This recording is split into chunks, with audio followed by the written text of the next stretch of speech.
semillas de fe. Que la paz de Cristo, Señor del universo, reine en sus corazones.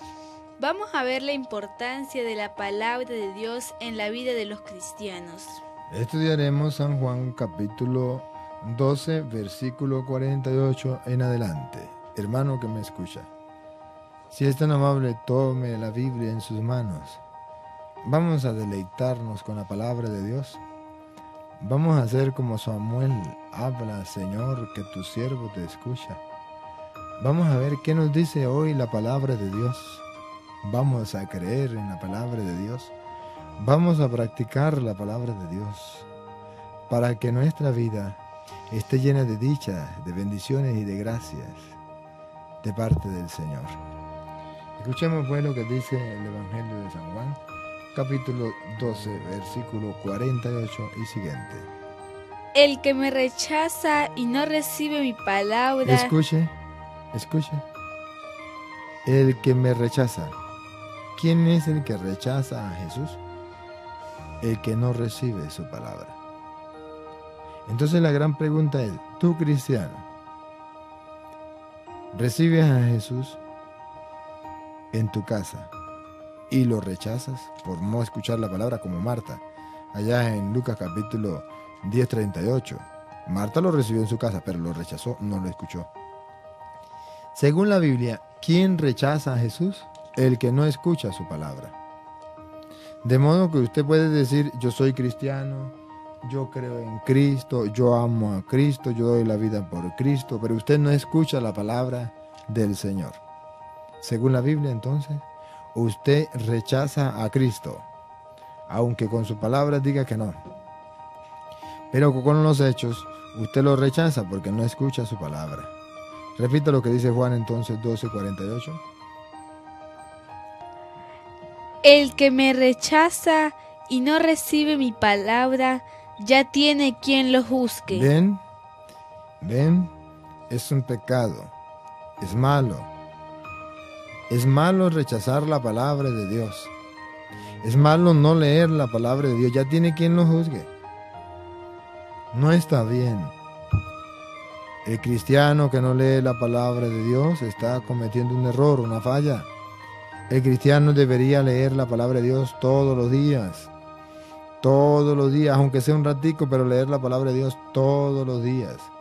El que no la lea porque no tiene tiempo está rechazando al Señor. El que no la lea porque no le parece está rechazando al Señor. Porque le parece anticuada está rechazando al Señor. Tenemos que darnos cuenta que debemos leer la palabra de Dios y no rechazarla. Siga. La misma palabra que yo he hablado lo condenará el último día. La misma palabra de Dios nos condenará en el último día si no escuchamos la palabra de Dios. ¿Por qué? Porque es la Sagrada Escritura que nos dice qué ganamos y qué perdemos si leemos o no la palabra de Dios. Ella es la Constitución. Y la Constitución no solamente nos dice qué debemos hacer y qué no, sino que es ella misma quien nos condena cuando nos muestra que nosotros, sabiendo de que deberíamos leer la palabra de Dios y sabiendo que la palabra de Dios está escrita en las Sagradas Escrituras, porque así lo decimos, cuando leemos un texto de la Escritura en la misa o en la casa siempre decimos palabra de Dios, y el otro responde, te alabamos, Señor. A pesar de que sabemos que es palabra de Dios, no la leemos. Eso es un pecado. Eso está mal. Eso es rechazar a Jesús como Marta, que lo recibió en su casa, pero no lo escuchó. Leamos la palabra del Señor. Si no la leemos, ya tenemos quien nos juzgue. La misma palabra, la misma Constitución, la misma regla, las mismas normas. No es que Dios nos juzgue, no es que Dios nos condene. Es que nosotros, por no cumplir la palabra de Dios, ya nos estamos echando cuchillo a nosotros mismos. Porque hay bendiciones para quien la cumpla y hay maldiciones para quien no la cumpla. Seguimos. Porque yo no he hablado por mi propia cuenta, sino que el Padre, al enviarme, me ha mandado lo que debo decir y cómo lo debo decir. Entonces Jesucristo afirma que es palabra de Dios porque Dios ha mandado a decir todas estas cosas. Es la palabra de Dios porque no es invento de hombre, es invento de Dios. Que usted y yo nos acercamos a la Biblia porque sabemos que es un invento de Dios. Un invento amoroso. Un invento para salvarnos a nosotros. Dios ha querido inspirar a los hombres para que adquiramos el conocimiento, la sabiduría divina, para que adquiramos el pensar de Dios y adquiramos la perfección de nuestra vida. Siga. Yo sé que su mandato es vida eterna, y yo entrego mi mensaje tal como me lo mandó el Padre. Ya Jesús cumplió con su deber. Pronunció su palabra tal como lo mandó el Padre. Los apóstoles cumplieron su deber. Escribieron la palabra de Dios tal como Dios lo mandó. Ahora te toca a ti y me toca a mí cumplir el mandato de Dios. Ya no escribir la palabra de Dios porque ya está escrita. Ahora nos toca leer la palabra de Dios y llevarla a los demás. Ese es el mandato de Dios. Ese es el trabajo que tenemos que hacer. Al final de nuestra vida vamos a ser juzgados por Dios. Y Dios nos va a preguntar si hemos hecho lo que teníamos que hacer o no. ¿Hemos leído la palabra de Dios o no? Por eso San Pablo allá en Romanos capítulo 1 versículo 16. Romanos 1:16. San Pablo viene a decir algo maravilloso. Escuchemos. Como ven, no me avergüenzo del Evangelio. Es una fuerza de Dios y salvación para todos los que creen. ¿Escucharon? San Pablo dice, hay gente que se avergüenza del Evangelio de Dios, de la palabra de Dios. Yo no me avergüenzo. Como ustedes ven, yo no me avergüenzo de la palabra de Dios. San Pablo dice, yo estoy cumpliendo lo que tengo que hacer. En este caso, ustedes que me escuchan, yo quiero decir lo mismo que San Pablo. Yo no me avergüenzo de la palabra de Dios. Estoy cumpliendo lo que tengo que hacer.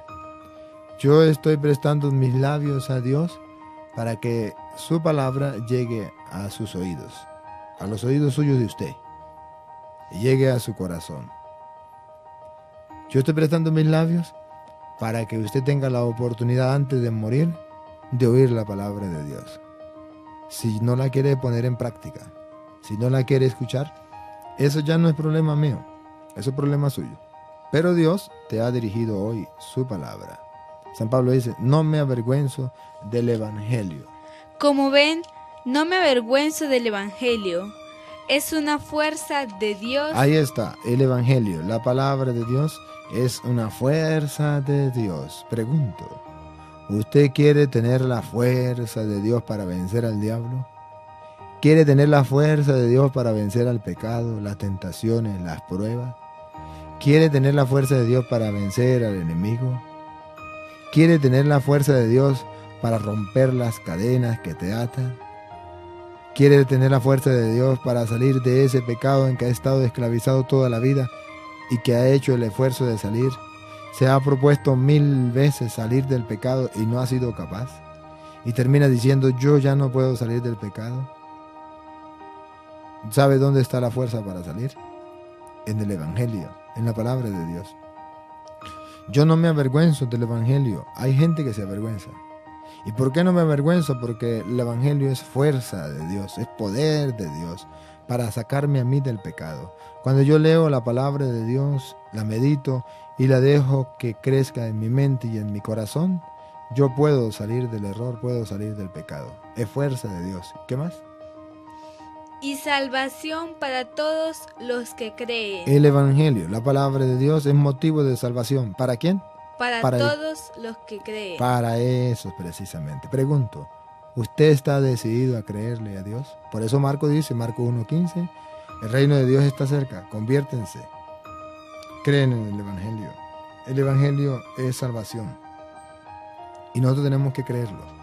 Debemos creerle a la palabra de Dios a ciega. Lo que Dios me pide, lo que Dios me dice, decirle, está bien, Señor, está bien, lo haré, como tú lo mandes. Eso es salvación. ¿Para quién? Para el que cree. Si no quiere creer, eso es problema suyo, pero el día en que se muera, usted se va a encontrar cara a cara con Dios. Recuerda, los ateos también se mueren. Y los ateos también tendrán que encontrarse cara a cara con Dios y rendirle cuentas a Él. Podrán decir, Señor, no quisimos creer, bueno, ese es su problema y vamos a arreglar cuentas. Pero una persona, porque sea atea y porque no crea en la palabra de Dios, no dejará de morirse, ni tampoco dejará de encontrarse cara a cara con Dios. La palabra de Dios es motivo de salvación para el que cree. Comencemos a creerle a la palabra de Dios. Es momento todavía, hay oportunidad, no la desperdicie.